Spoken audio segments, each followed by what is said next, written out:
गणपति बप्पा मोरिया 7 बज गए और मैं उपस्थित हूँ आप सभी के समक्ष गणेश चतुर्थी के 10 दिन 10 कथाओं के साथ श्रृंखला की 10वीं और अंतिम कथा के साथ। मित्रों, आशा करती हूँ गणेश चतुर्थी के इस पावन पर्व पर इस श्रृंखला के द्वारा आपने गणेश कथाओं का भरपूर आनंद लिया होगा और आपको यह श्रृंखला बहुत पसंद आई होगी। तो चलिए आज इस श्रृंखला की अंतिम कथा का श्रवण करते हैं। तो एक बार प्रेम से बोलिए गणपति महाराज की जय। मित्रों, आज की कथा बहुत ही रोचक और पौराणिक कथा है।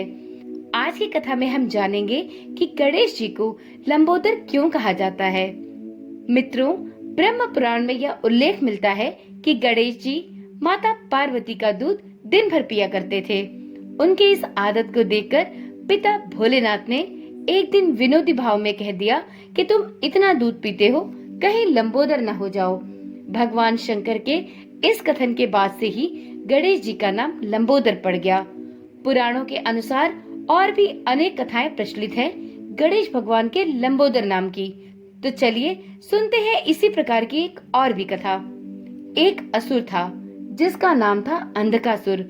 उसने अपनी कठिन तपस्या से भगवान सूर्य को प्रसन्न कर लिया था। साथ ही उसने सूर्य देव से यह वरदान भी प्राप्त कर लिया था जिससे उसे तीनों लोकों में कोई पराजित न कर सके। सूर्य देव का वरदान पाकर अंधकासुर अपने गुरु शुक्राचार्य के पास पहुंचा। फिर शुक्राचार्य से आशीर्वाद पाकर वह तीनों लोकों पर विजय प्राप्ति के लिए निकल गया। जिसके बाद अपनी सेना के साथ अंधकासुर ने देवताओं पर आक्रमण कर दिया। फिर सभी देवताओं ने उसका मुकाबला करने का बहुत प्रयत्न किया, लेकिन कोई भी इस कार्य में सफल नहीं हो सका। कोई भी अंधकासुर से युद्ध में विजय न प्राप्त कर सका। अंधकासुर ने समस्त देवताओं को उनके ही साम्राज्य से बाहर कर दिया और स्वर्ग की राजगद्दी अपने वश में कर ली। यह देखकर इंद्र सहित अन्य सभी देवतागण बहुत दुखी हुए। फिर उन्होंने विघ्नहर्ता गणेश जी की आराधना की, जिसके बाद भगवान गणेश अपने लंबोदर स्वरूप में देवताओं के समक्ष प्रकट हुए और देवताओं की इस व्यथा को सुनकर बहुत अधिक क्रोध में आ गए। फिर लंबोदर रूपी भगवान गणेश अंधकासुर के पास पहुँचे और उसे युद्ध के लिए ललकारने लगे। लंबोदर के साथ अंधकासुर का भीषण युद्ध हुआ। देवतागण भी असुरों का संहार करने में लगे रहे।